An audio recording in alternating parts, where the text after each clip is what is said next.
Qo'limda turgan kolani bizning suv filtr apparatimiz toza suv ko'rinishiga keltira oladimi?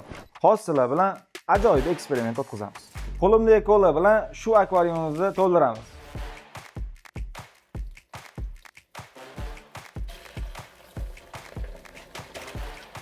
Ko'rib turibsizlar, akvariumimizni yetarli miqdorda kola bilan to'ldirib oldik.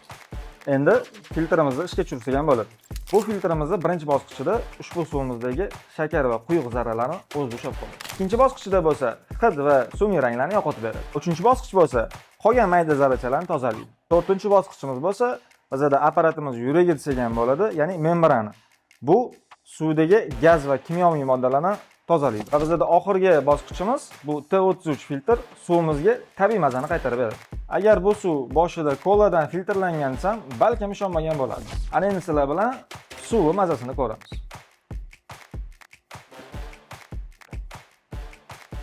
Kolaning tarkibida shakar miqdorining ko'pligini hisobiga ozgina shirin mazasi bo'lar ekan. Lekin suv to'liq filtrlangan va mazasi ham zo'r.